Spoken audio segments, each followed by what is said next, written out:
Okay, glad you all could join me here. We're going to be talking tonight about color and the theory behind it, some of the tools that we have available to us here in Sketchclub, what it all means and how to put it together.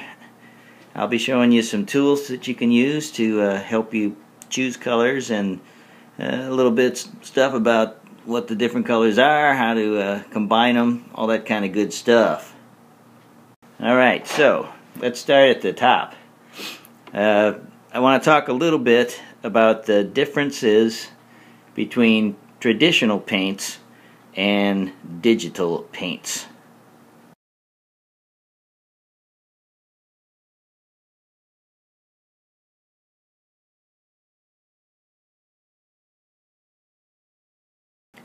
Now most of us have had, some experience with traditional paints, whether in school or maybe your parents gave you some paints and a piece of paper to keep you busy when you were small. And we learn a few things about painting, from our early experiences with normal digital, not digital type of paints. Now one of the things that we learn is about mixing paints. And if you're a traditional artist and you use regular paints, whether they're oils or acrylics or watercolors, whatever, you have to learn a lot about paint mixing.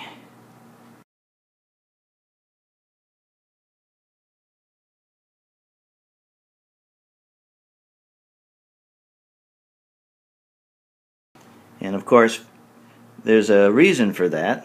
When you're using traditional paints, you can't just buy any old color. And so you have to learn how to make colors out of other colors.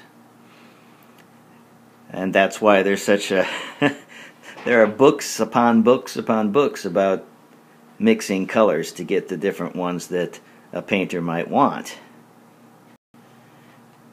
Now you have to understand that there are really three types of color mixing that can happen. Traditional paints use what is called subtractive color. And let me explain what subtractive color is.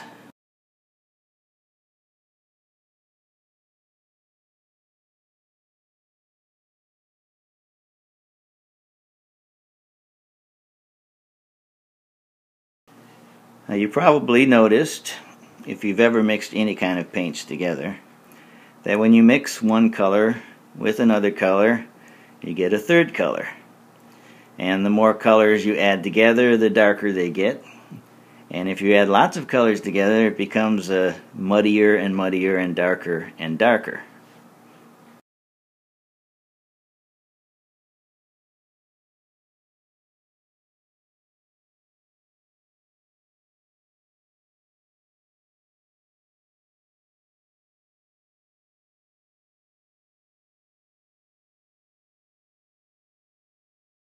That's why we call it subtractive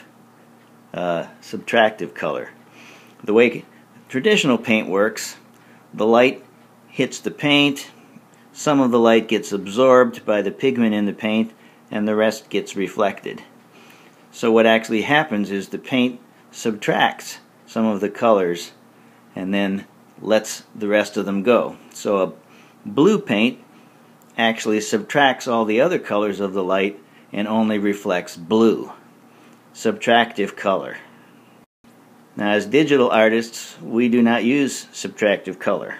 Our colors work a different way. But before I explain what we do, I want to explain the other type of color that you will encounter, and that's called additive color.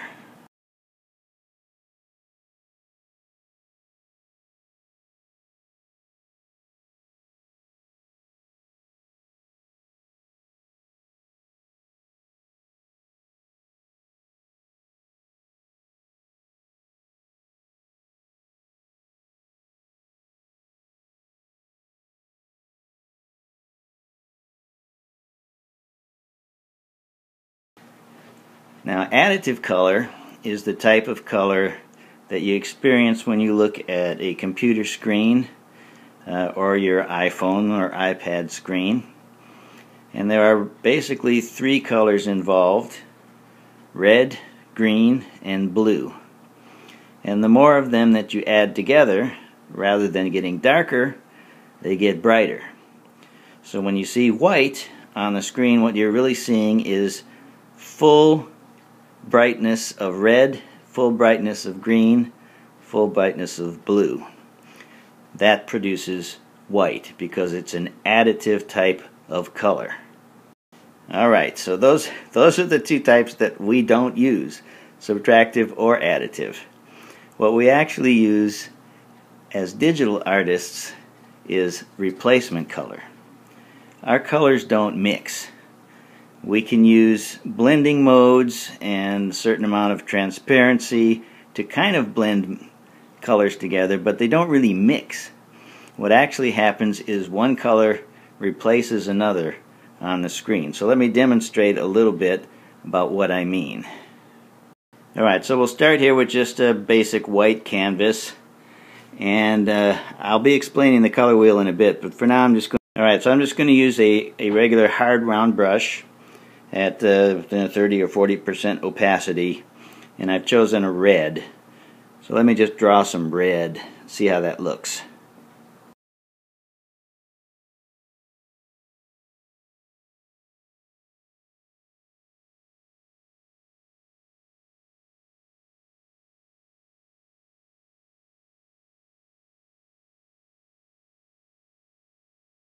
So there, as we can see, the red, because it's not full transparency, is blending in a digital way with the white that's underneath. So we have pink that shows up. Actually, I should probably put that on a separate layer to make it more clear. Hold on a sec.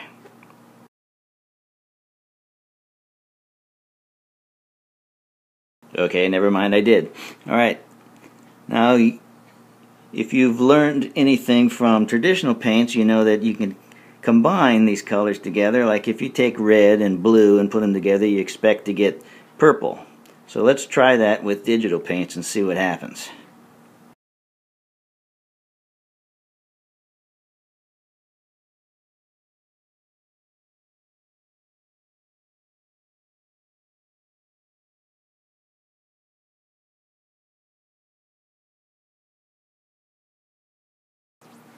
Okay, there we are. Now this actually kind of worked. You can see where the blue and the red overlap. It is a form of purple. If I select that color by holding down my stylus on the spot there, we can see what purple we get. Hold on a sec.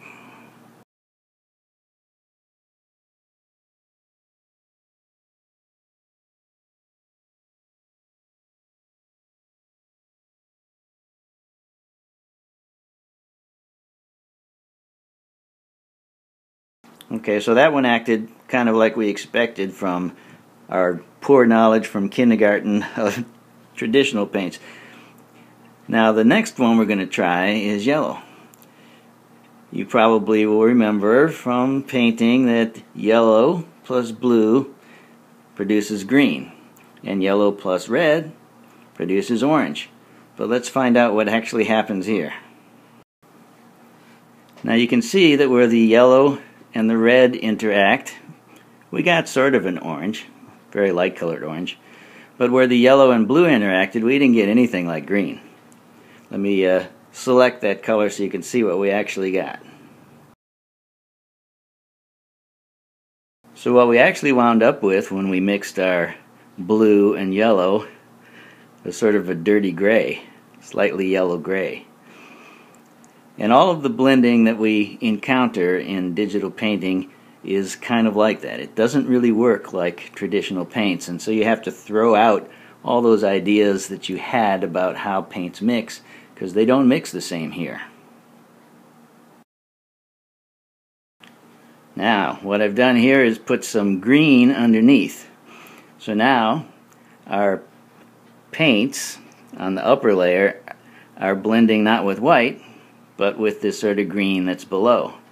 And you can see what we've wound up here. It's kind of a greenish blue and The yellow still looks pretty much just yellow, and the red kind of looks brown now, and where they overlap we've got some interesting things. And now it gets even more complicated when we realize that the layers that we paint on have blending modes attached to them. And a blending mode is basically a mathematical formula of some kind for how it's going to blend with the colors that are underneath it. Watch what happens when I change the blending mode of the layer that the paint is on.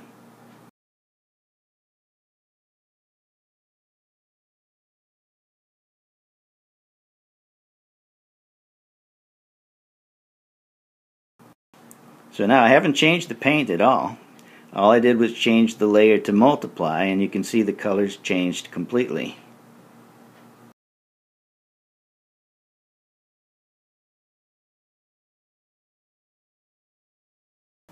Now I've changed the blending mode to screen, and I have this little pastel. I mean, there's no red left in there at all. Even though the color I painted was red, it no longer looks red because of the blending mode.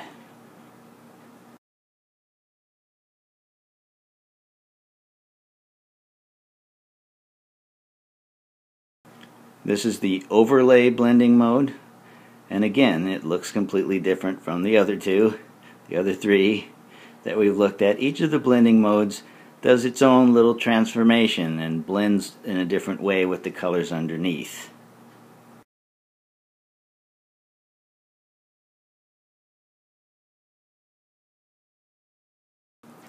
This is the darken mode, and again different colors appear. Even though I haven't done any other painting, it's still the same colors I painted in the first place, but the blending mode changes everything.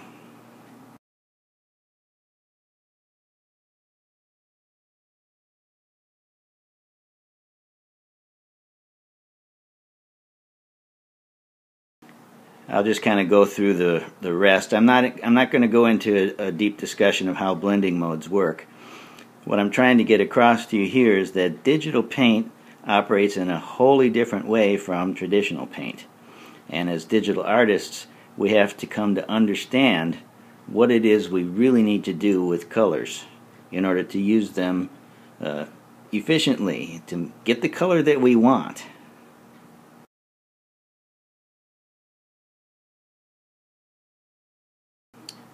This one is dodge.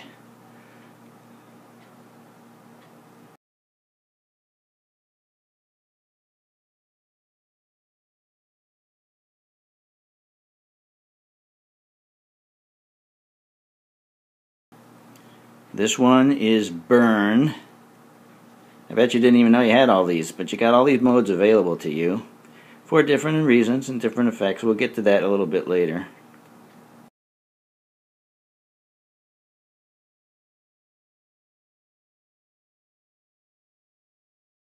This is soft light.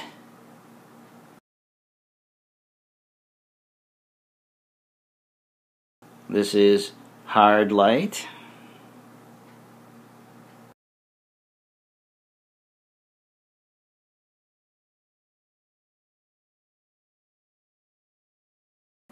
This one is called difference.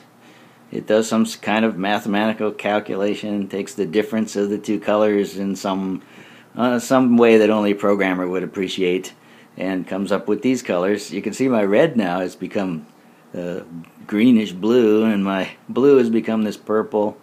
So difference is an interesting blending mode.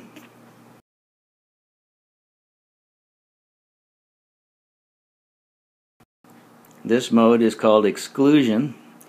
Looks like two of the colors have almost disappeared with this particular blending mode.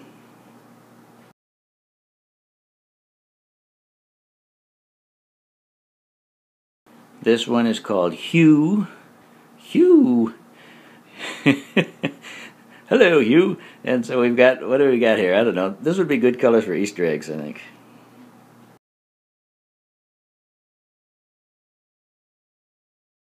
This one's called saturation. We'll actually be talking a bit about saturation in a bit, but just for now, kind of look at them, take them in a little bit.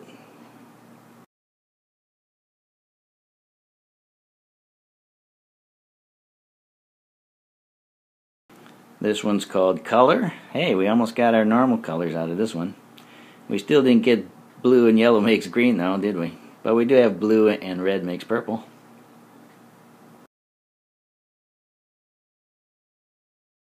And the last one is Luminosity, which is just giving us different shades of green in this case.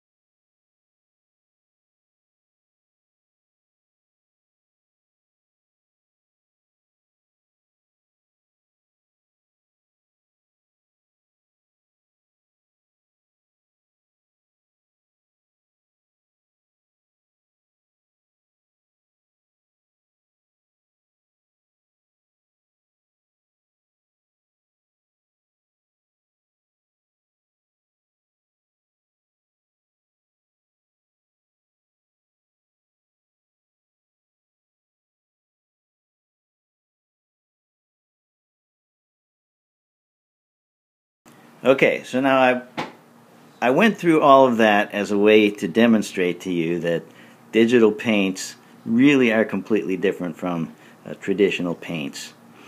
And as digital artists, we don't really mix colors, not like a painter does, who has a little bit of this kind of red and a little bit of that kind of blue and mixes them together to get that kind of purple that he wants. We don't have to do that, because we have every possible color available to us right from our color picker. So here's the main thing to keep in mind as a digital artist. A digital artist, for the most part, does not mix colors. A digital artist chooses colors. And I'm going to be talking the rest of the class about how do we choose colors.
I could demonstrate more about replacement color, but I think I've probably said enough about it. It'll become more clear as we go along, I think.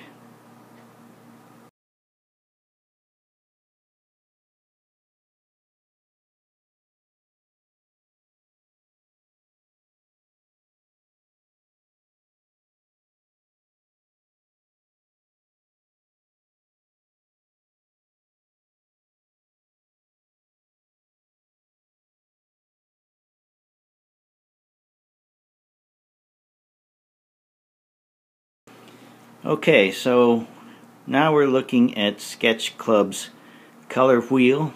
I've enlarged it here by taking a screenshot of it. I'll show you how to use the different pieces of it in a minute, but let's just talk first about what it is we're looking at here.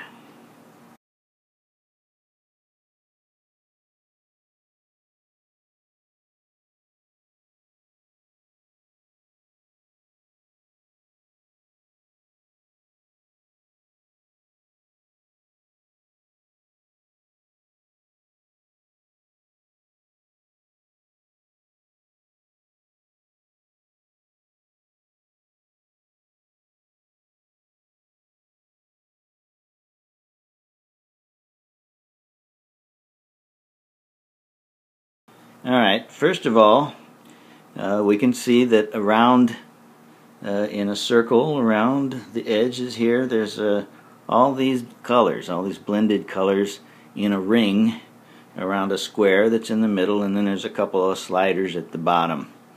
So let's talk first about the ring part.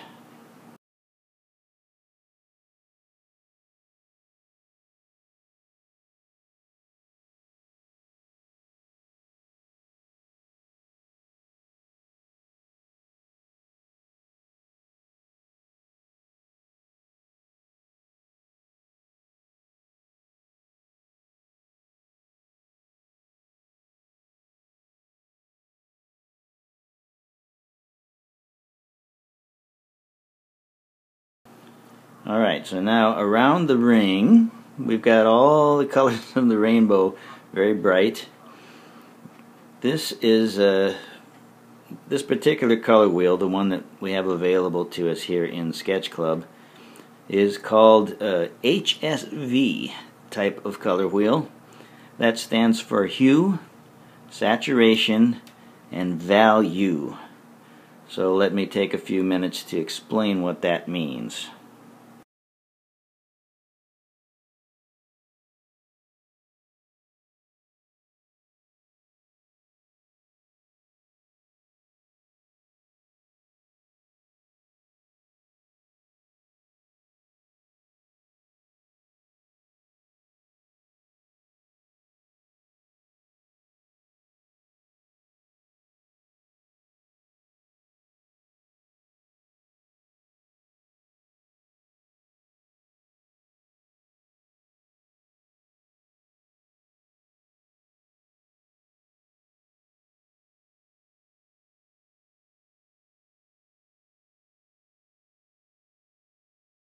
Okay, now I'm going to actually pull up the real color wheel, and I'm going to drag the little slider around the ring so that you can see the color change. The color ring that's around the outside here is how you set the hue. Hue is another word for the color or the shade. You pick your color or your shade or your hue by moving a little slider around the ring like this.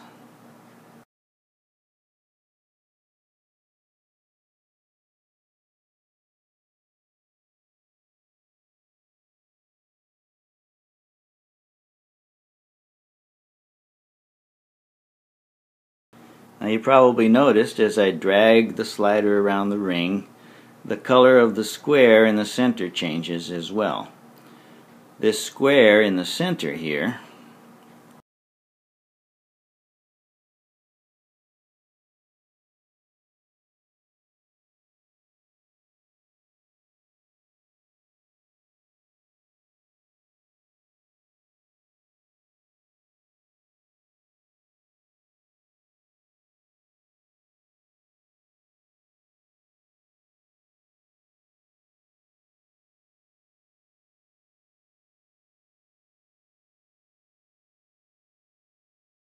this square in the center here, the one that I have just outlined, shows all of the possible saturations and values of the hue that I've picked on the outer ring. So you pick a color on the outer ring, and then inside the square you can see all the possible combinations of that particular hue, that particular color. Now let me explain what saturation and value mean.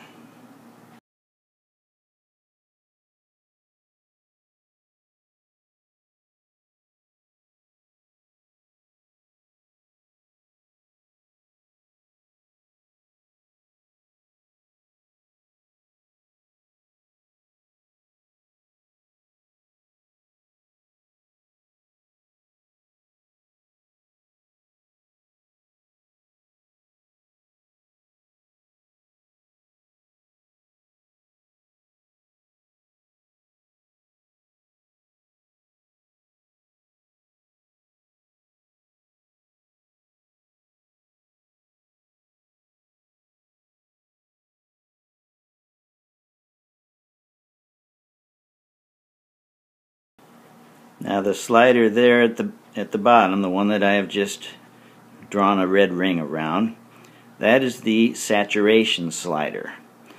You can think of saturation as how much color. On the one end there's almost no color, on the other end there's as much possible color as you can get in. So you pick your color from the outer ring, then you pick how much color from the saturation slider. Let me demonstrate that with the real color wheel.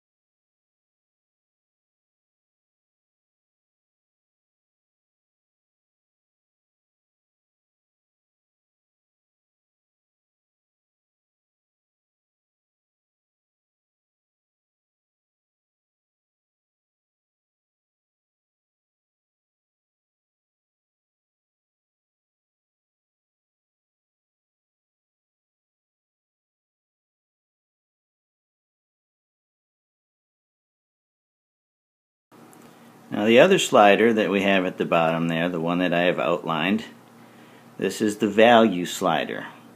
You can think of value as brightness perhaps, or whiteness. How much white, how much black, how light, how dark the color is. I tend to think of it as light and dark. So as you move it back and forth, the color becomes lighter or the color becomes darker. Let me show you that.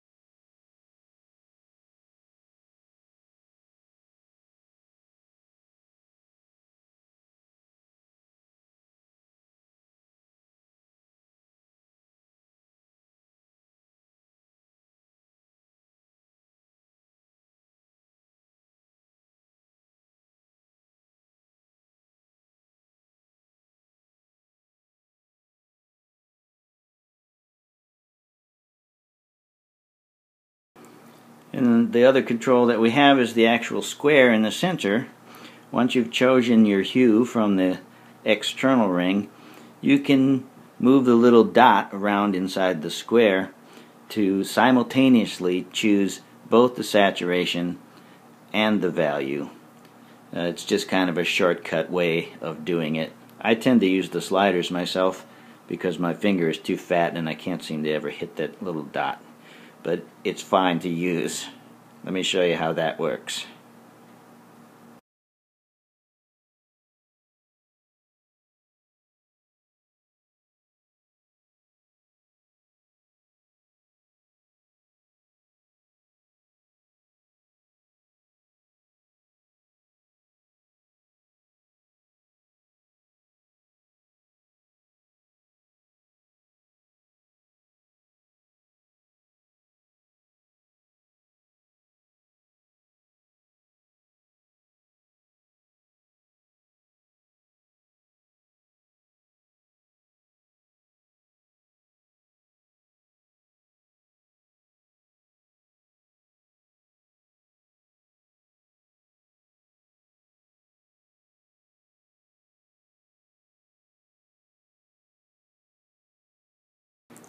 Okay, we have a question about the little circle in the top right, which I have not explained yet.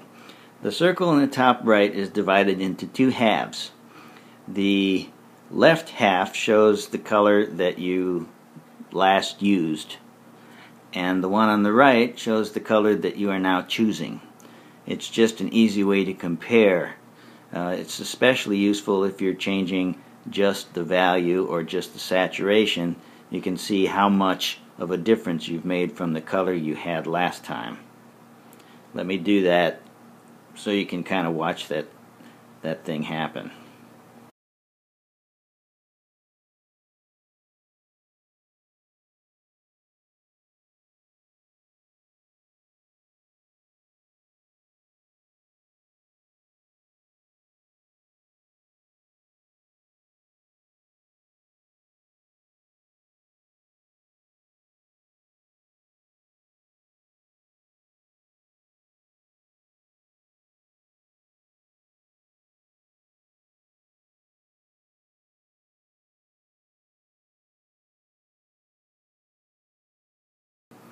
And the final control that we have here is the little eyedropper, and the eyedropper is used for picking up colors off of the screen. So you can tap the eyedropper and then tap the screen anywhere, and it will pick up that color and make that your new color. I'll show you that.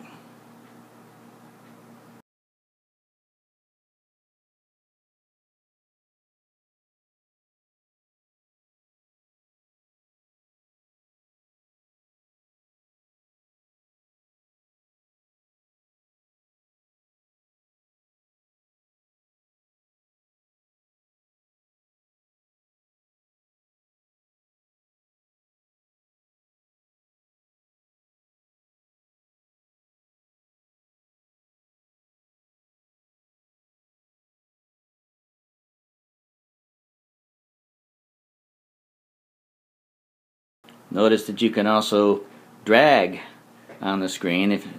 It won't actually pick up a color until you lift your finger or your stylus. So you can drag it around until you find the color you want, lift your stylus, and it picks that color up off the screen.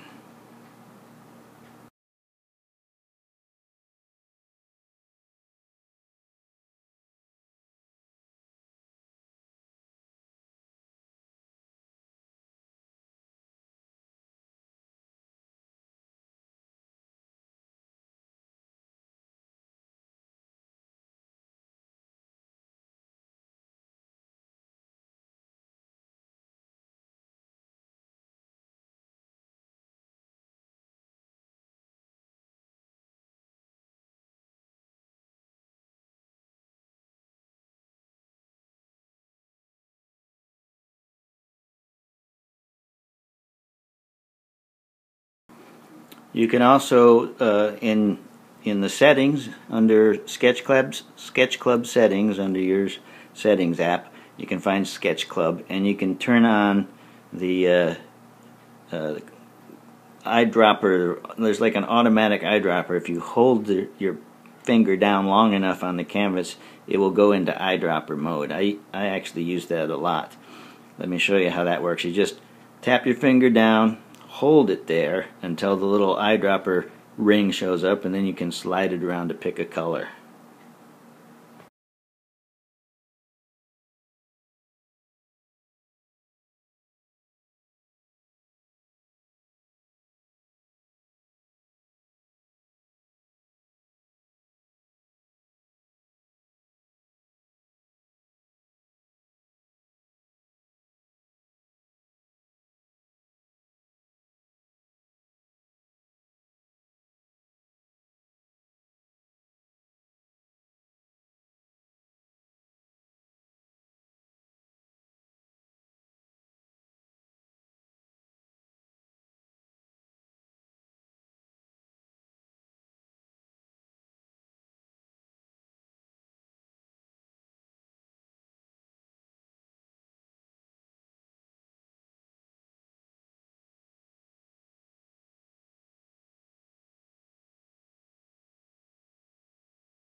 Now in Sketchclub we have the color wheel that I just showed you, the hue saturation value, or HSV wheel. That's a very easy way to pick any color. But we also have another tool called swatches. Let me show you the swatches.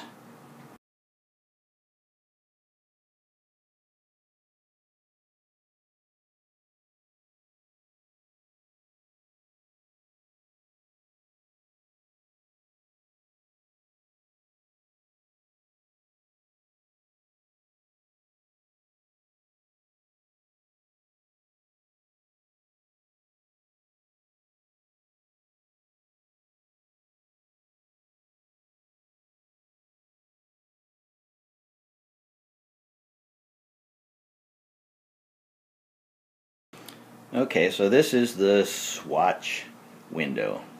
You can switch between the wheel and the swatch with that little button up at the top. It'll say wheel or swatch. Isn't that clever?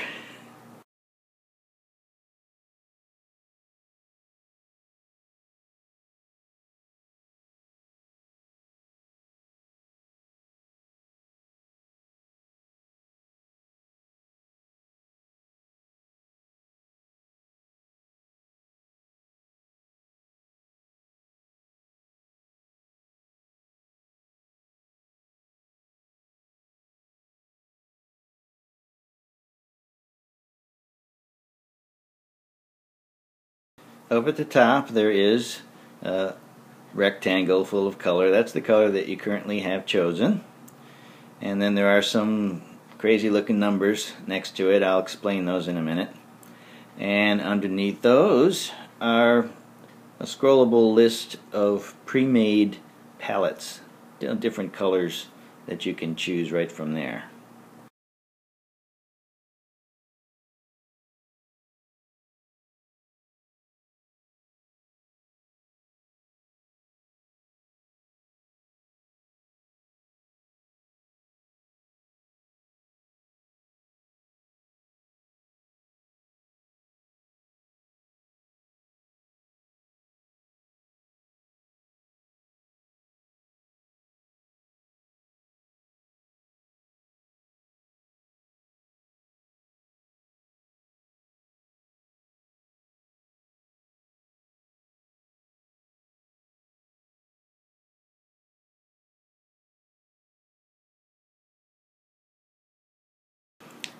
Alright, let's talk for a minute.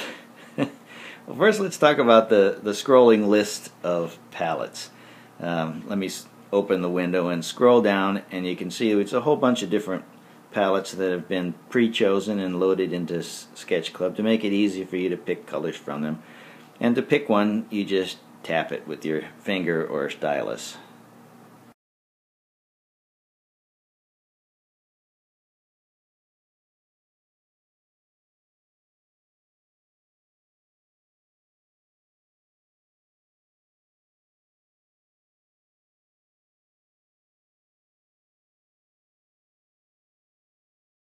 Now the other thing to notice is those crazy numbers. We have two sets of numbers.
The numbers at the top are labeled RGB. That stands for red, green, blue. And what they are, is a sort of computerized way of indicating a particular color. As you choose different colors, these numbers will change also. The three numbers together always represent one color. You can modify the numbers directly to change the color, but that's not very useful from a normal artist standpoint, but there is actually a use for these that I'll show you here in a minute. So that first top one there is RGB, red, green, blue. How much red, how much green, how much blue.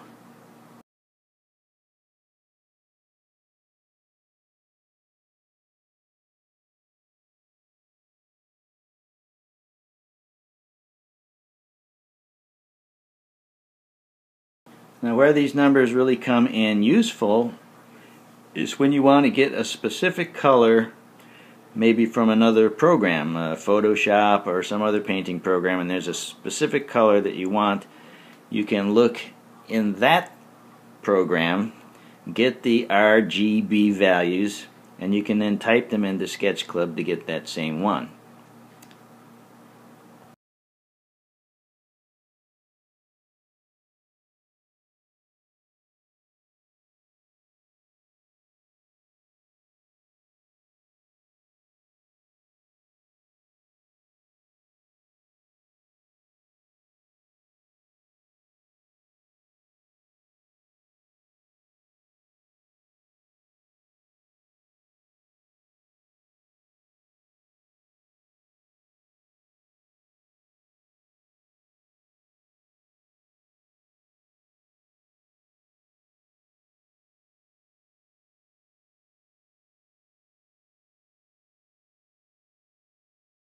Now the second set of numbers down at the bottom there is labeled hex. This is even more computerish than the RGB is. Hex is actually a base 16 number, hexadecimal, and it represents a binary representation of a particular color. All you really need to know is that it will be a unique number, numbers and letters in this case, for every color. Now there is actually a use right here in Sketchclub for this number, and I'll show you that in one moment.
Okay, now I've popped up on the right hand side the little customizable palette that Sketchclub has. It's down there in the bottom right corner of your screen. This palette is customizable. That means that you can change the colors in it and make yourself a little useful little palette for whatever painting you happen to be doing. You can choose the colors and put them in there.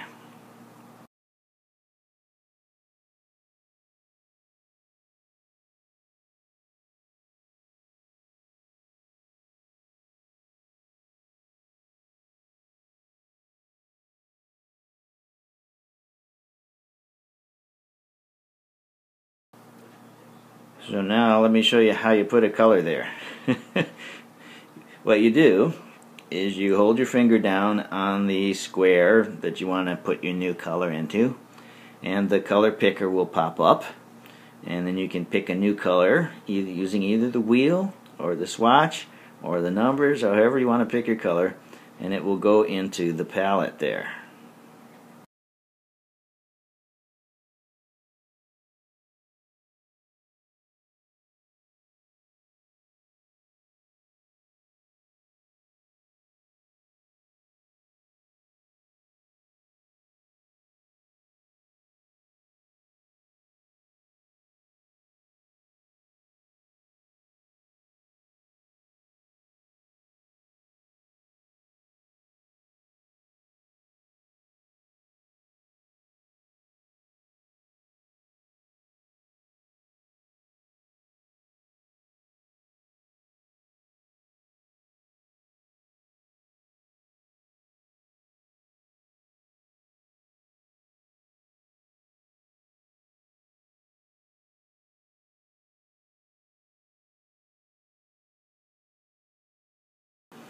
Now here's where the little numbers come in handy, at least for me. Let's say I have something that I've already painted, or a photograph, or a color gamut mask. We'll be talking about that in a little bit, that I want to pick a color off of, and I want to put it into this palette. On the screen right now I've just scribbled a little bit of yellow and red there. So I'm going to pick a color off that screen, and I'm going to show you how to put it into the palette here.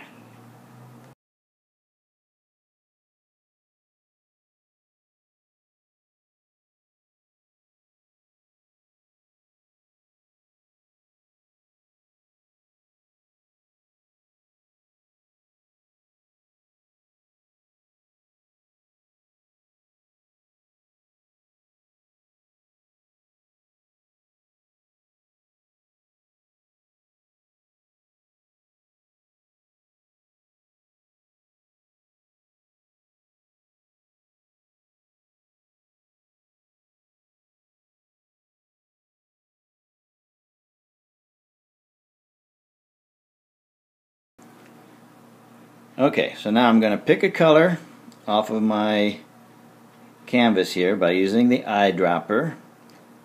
Let's do that first.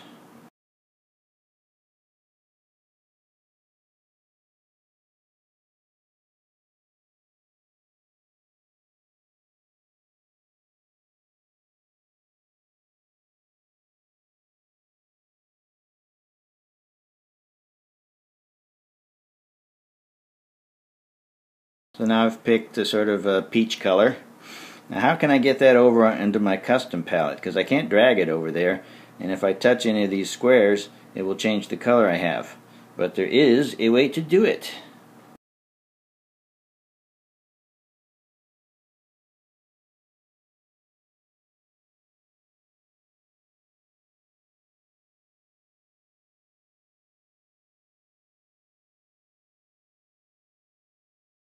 What I do is I open the palette and I select all, that little hexadecimal number, and the second one is easier because it's just one number to select, and I copy it. Let's do that.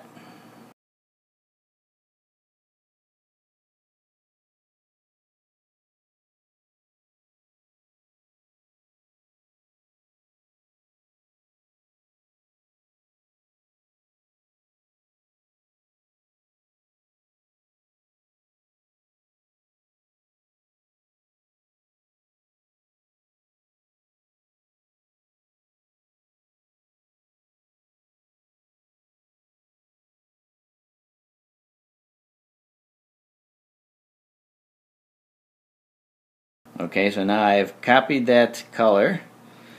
Now I can pick one of my little squares over here. I'll take the one at the top, and when the color picker comes up I clear the hexadecimal field and I paste the one that I just copied into it, and that will transfer that exact peach color onto my palette.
There, did you see that? I held down my stylus on the square I want to change. I picked the eyedropper, and then I drag the eyedropper around on the canvas to pick the color.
Alright, let's talk about colors themselves.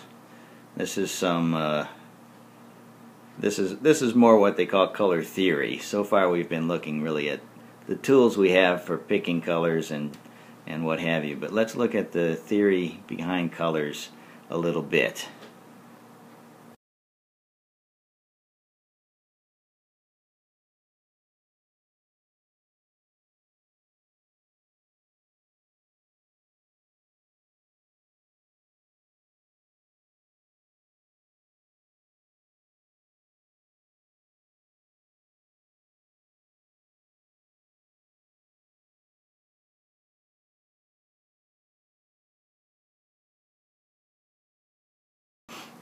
Now the color wheel that we have available to us here in Sketchclub, as I've said before, this is the HSV type of wheel, hue, saturation, value, and it is arranged in a particular order.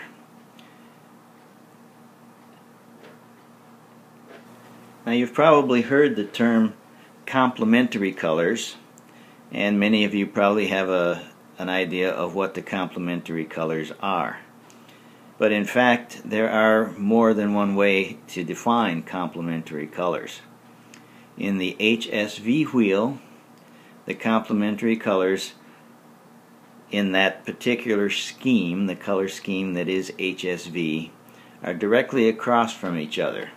And you may find it a bit surprising what they are in this particular scheme. Let me show you.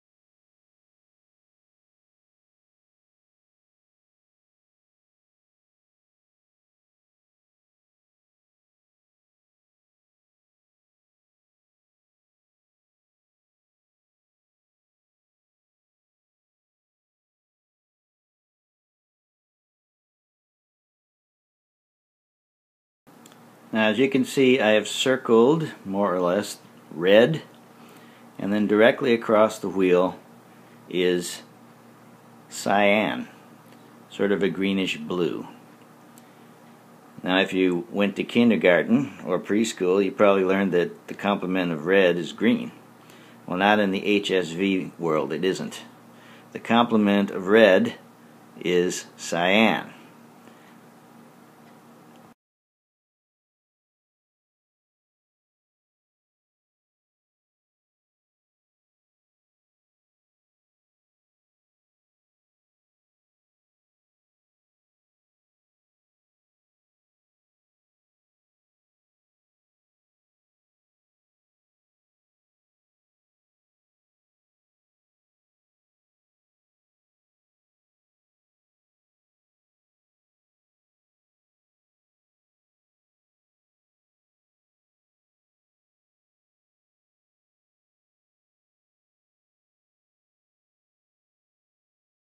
And here again I've circled the two sides, blue, and its complementary color in the HSV world is yellow. So you can always pick a complementary color by going directly across the wheel. This isn't the scheme I use, and we'll get to that in a minute. But what the heck is a quote-unquote complementary color?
The loose definition, and really all you need to know about it, is complementary color is the color that will have the most impact when it's right next to the other color.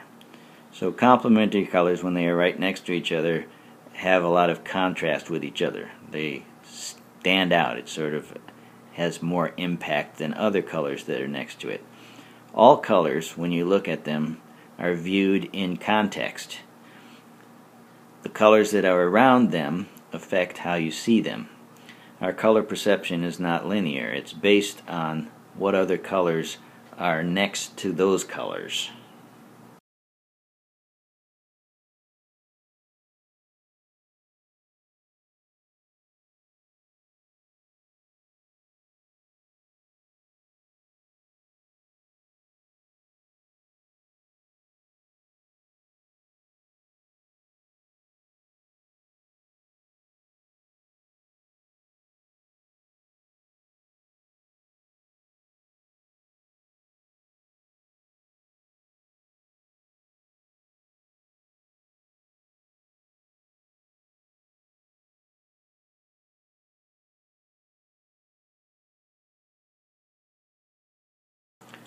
So I have drawn a big red circle here.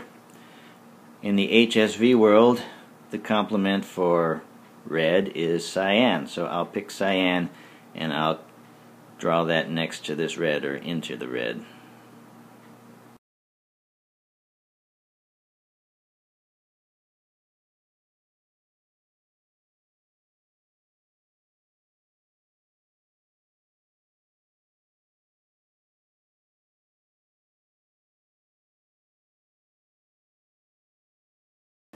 Now, just so you can compare that, I will also do some other colors that are closer to red and put them around there so you can see how much more the cyan contrasts with the red.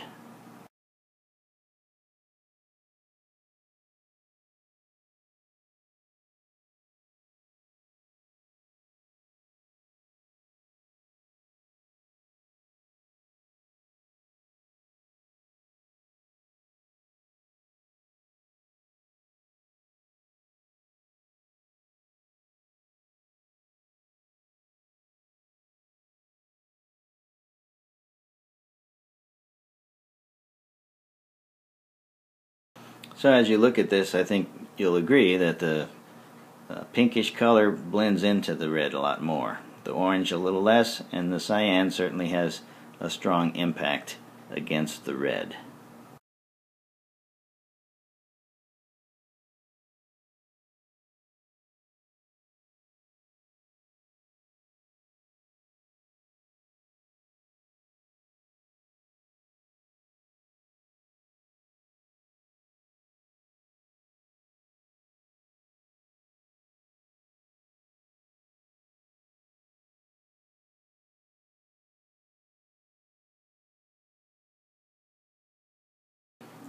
Sure, I'll put down some green. In fact, we're going to come around to that other complementary color in a minute.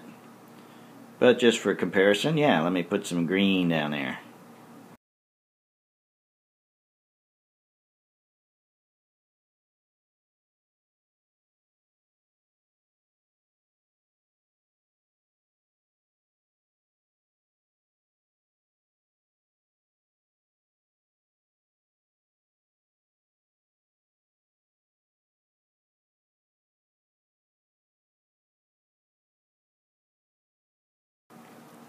Okay, so that's a general explanation of what complementary colors are. The other term that you'll hear thrown around a lot is the concept of warm colors and cool colors. Now those are fairly easy to understand.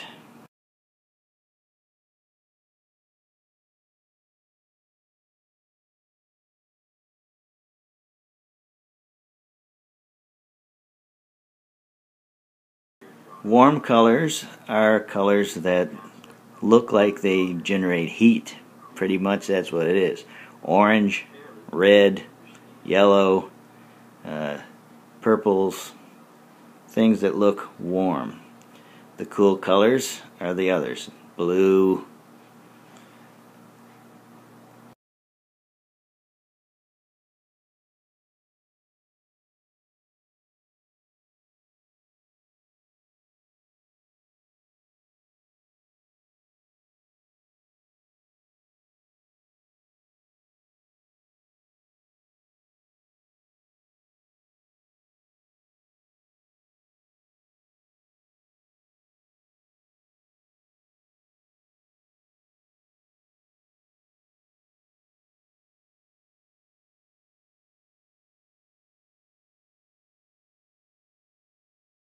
now I sort of drew a line across the color wheel here, more or less. This is the dividing line between cool colors and warm colors. The warm colors are on the right, the cool colors are on the left. The ones that are in the middle there, you know, closer to the line, they can be warm or cool. It kind of depends on what they're next to, kind of thing. But warm is, you know, always the reds and the oranges and the yellows are warm, and the blues and the bluish greens, some of the purples, are cool colors.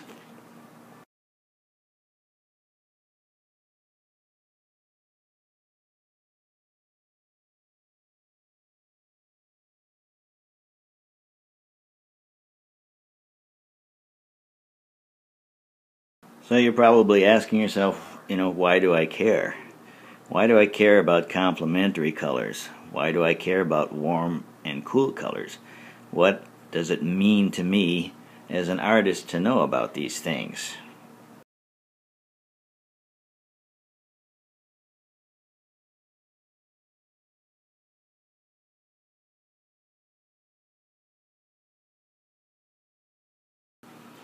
Basically, I break it down into some very simple rules. They're kind of what I call thinking points when I'm looking at a painting that I'm working on. It looks better to have warm colors next to cool colors. They'll have more impact that way. If I want something to have lots of impact, I'll use the complementary color. If I want it to have less impact, I'll use a color that's closer to the original. Cool colors are especially good for shadows. Warm colors are especially good for highlights, although you can reverse that completely depending on how you want to do your painting. I'll be looking at a few of the strategies for picking colors in a moment, but that's sort of the general way of thinking about it. Warm next to cool, warm versus cool, makes your painting sing. The same with the complementary colors.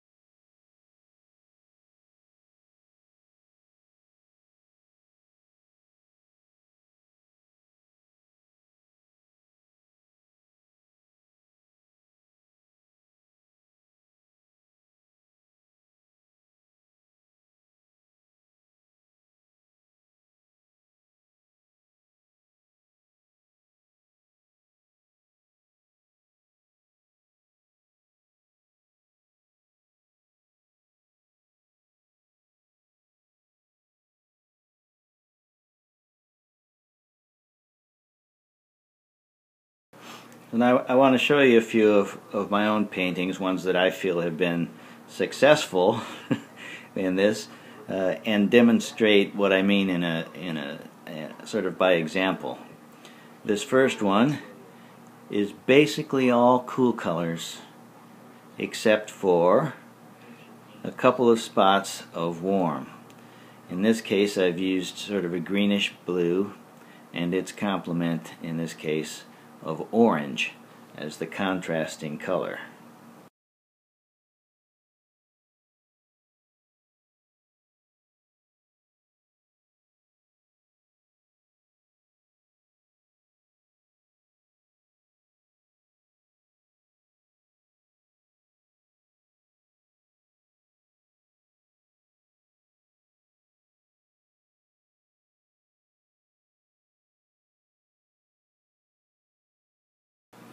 Now this one is obviously all warm colors, extremely warm colors.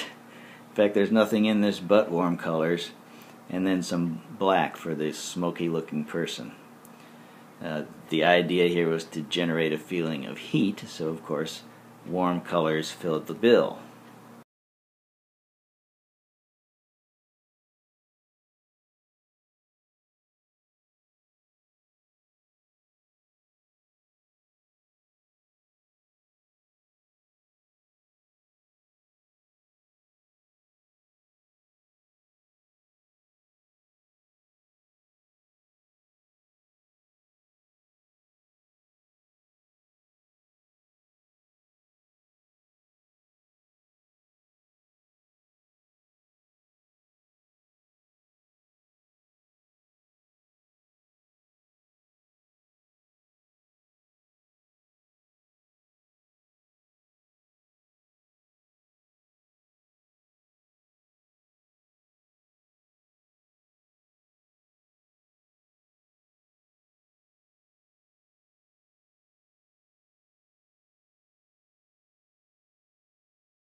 Okay, now this is the more traditional artist's color wheel.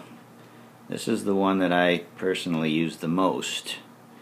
This one is the traditional red across from green, blue across from orange, yellow across from violet.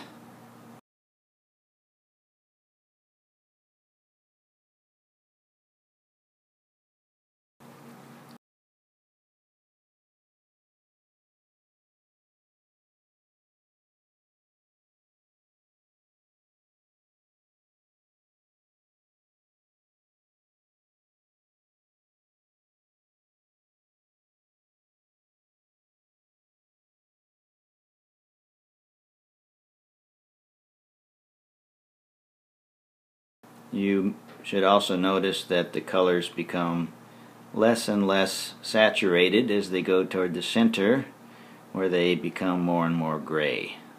At the very center it's a medium gray, and at the very outer edges is the most saturated, that is the most color of that particular shade.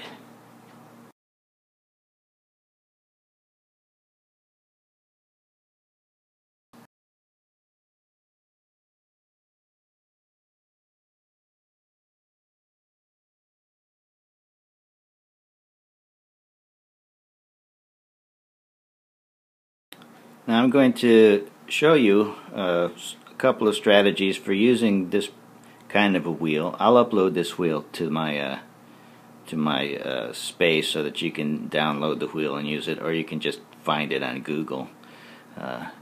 It's a color wheel that a lot of people use, but I'm going to show you a way of using it to define and explore and generate color schemes to use in your own paintings.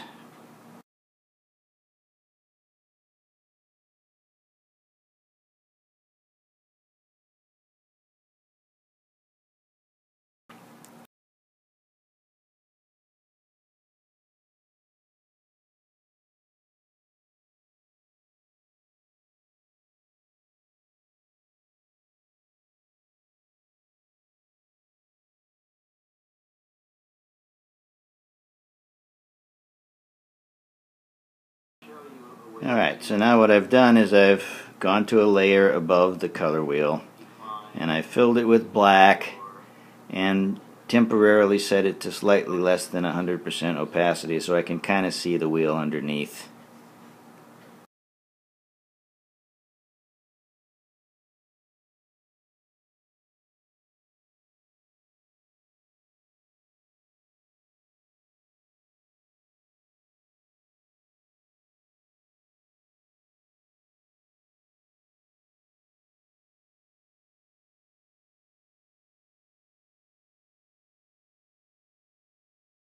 Now one of the problems that artists always face is how to choose which colors they're going to use in their painting. You can't use every single color in a single painting, generally speaking, unless you want something extremely garish.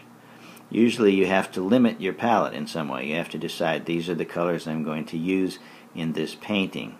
And the way that you choose those is going to affect dramatically the way that the picture will look when it's done.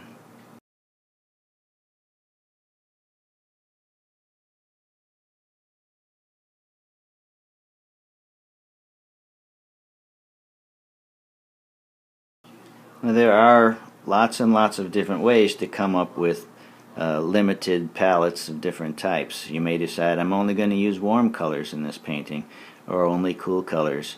I'm only going to use very unsaturated colors. But one of the fun ways is to use the color wheel and create something called a color gamut mask. Let me type that into chat so you can see how it's spelled.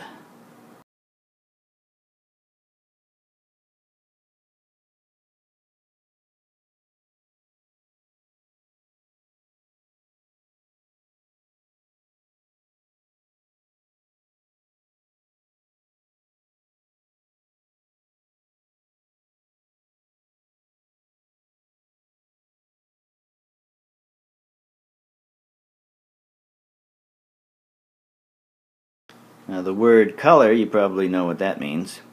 Gamut is another word for range. And mask is what we're going to do with this black layer that I've set over on top of the wheel. We're going to mask it off so that we have only certain colors. In other words, we're going to limit the range and the choice of colors that we have by using this mask. It works like this.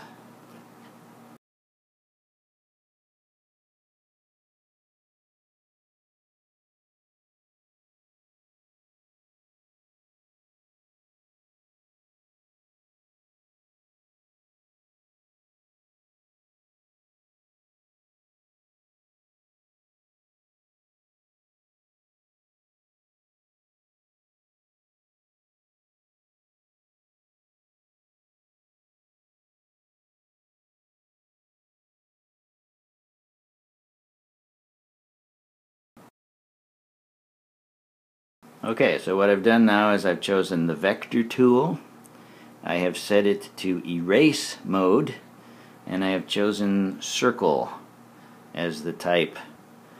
And so I'm going to use that to cut a hole in the black layer. In other words, I'm going to use the vector erase on the black layer and cut a hole through to the color like this.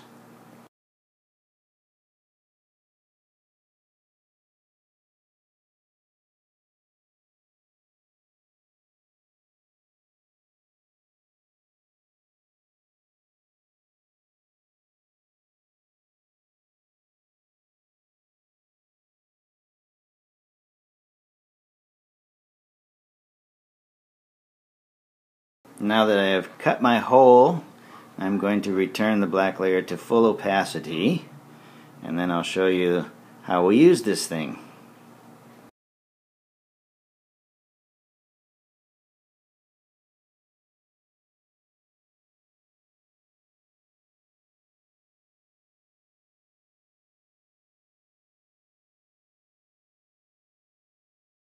Now here's the trick. I go back to the layer that the color wheel is on, and I choose Layer Transform. And I can now turn and resize and move the color wheel underneath this hole that I made in the top layer. And it looks like this when I do that.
Now, as you can see, as I turned it and moved it, I automatically limited the number of colors that we're showing because I've got this circle cut here. There's more than one way to cut the mask. You can cut different shapes for a mask and automatically generate a palette of colors that will work together. You can use, for example, a triangle instead of a circle.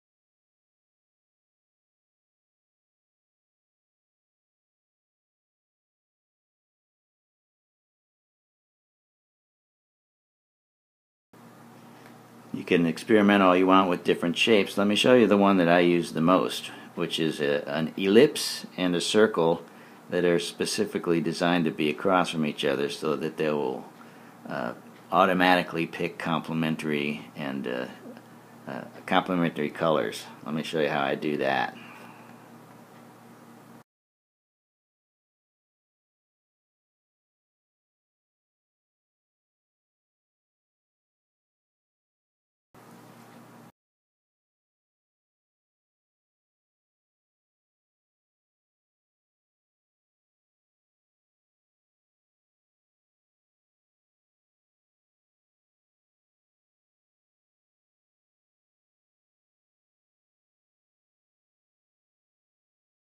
So now, as I turn the color wheel underneath the mask, On the bottom I will have a bunch of colors that are close to each other. Those will be like the main colors of my painting. And then in the circle above will always be the complementary colors that will go along with that, the ones that will provide for accents and that sort of thing.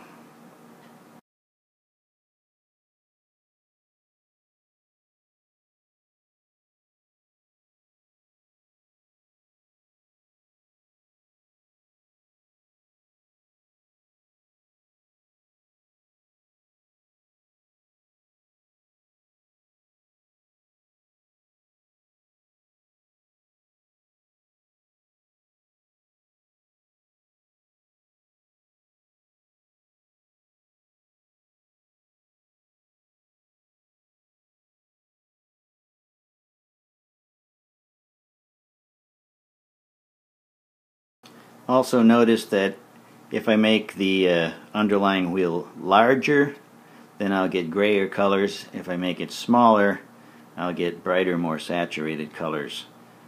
And this is a way to generate for yourself, before you start painting, a color scheme that you're going to use in your painting. And it's guaranteed to work. Like the colors that this chooses will always look nice together.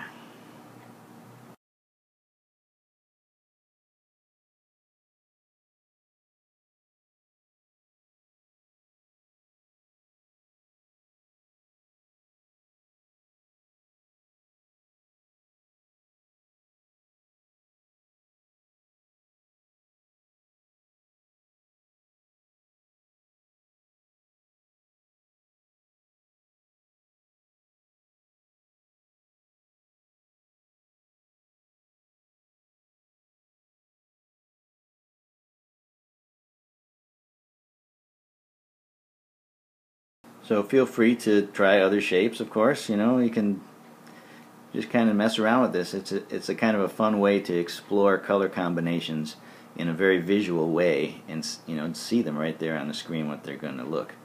Now let me show you how to actually use one of these once you have generated it.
Alright, so what I usually do is once I've decided that this is the colors that I want, and I've moved the color wheel around and I've said, okay, I'm going to use mostly these reds and purples and blues, and then I'll use the yellow and green up there for my accents.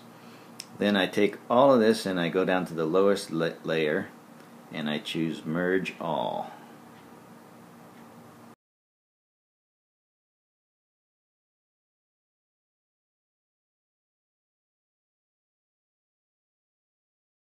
And then once I have merged all the layers together, so I have just one layer, then I transform that layer and make it as big as I can to fill the spacers, so there's not so much black space around the edge.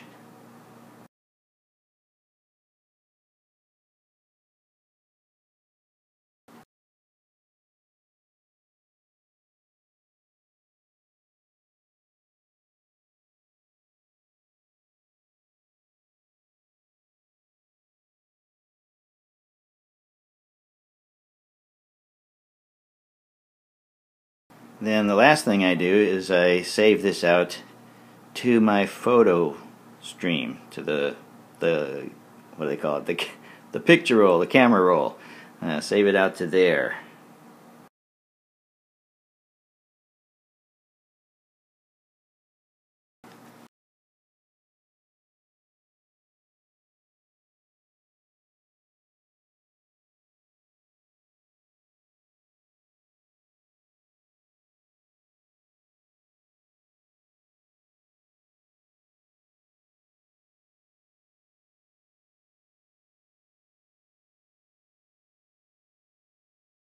Alright, so now that I have it out there in the camera roll, that means I can bring it up using the reference photo feature of Sketchclub, which is that little picture, looks kind of like a mountain up in the upper left corner underneath the canvas. You have to make the canvas small in order to see it.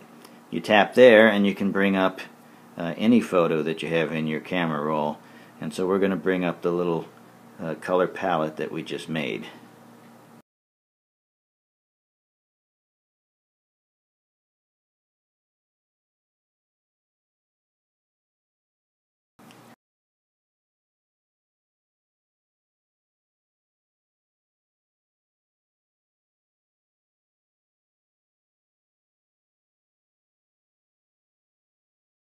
Alright, so now I've got my color scheme all set here and I bring it up in my little window, and I can use the eyedropper to pick colors directly from it, and I can also move them if I wanted to into the custom palette, a little pop-up palette, however I want to do it. I usually just leave it here like this, and then I pick the colors directly from this thing to use, like so.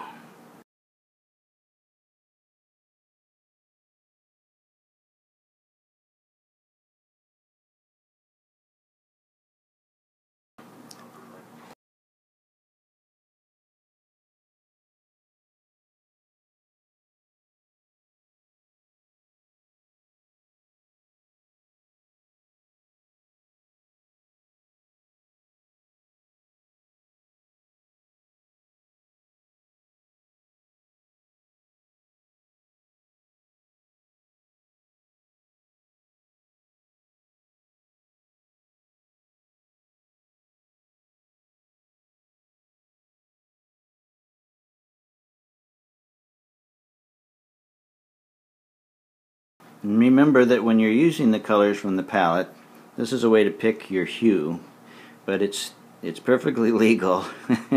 Obviously you can do whatever you want when you're painting, but if you want to stay within this color scheme, it's fine to change the value. Just don't change the hue. Pick the hues from the little gamut mask that we've made, and feel free to change the values as necessary.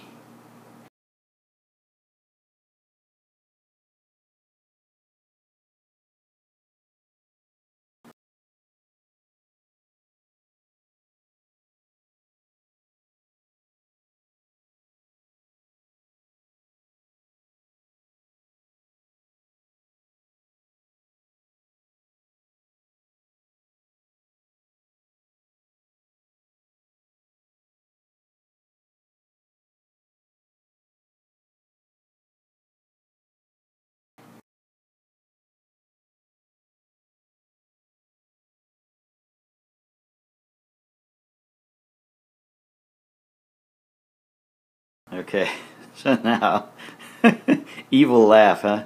Okay, so I just made like just kind of a little quickie background there with the blue and the green that I have available. And I've decided that I'm going to let the blue and the green be the predominant colors, and I'm going to use the reds and oranges and yellows as the contrasting type of colors.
Now, I'm not going to spend all the time to do this entire painting right now, but you get the idea that as soon as I start using these colors, they go together.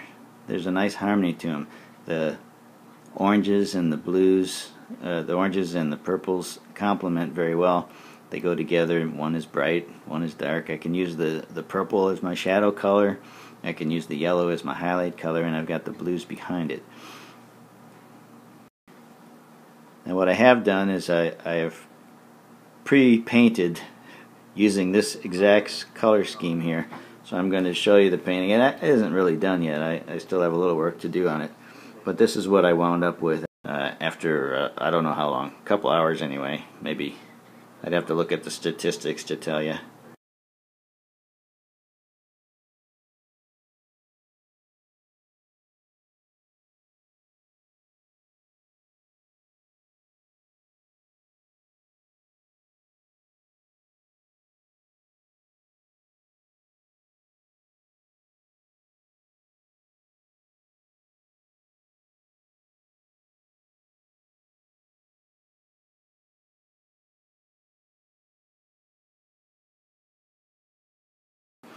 So that gives you an idea of what happens when you use this color gamut mask to limit your palette to specific colors that you know are going to work together.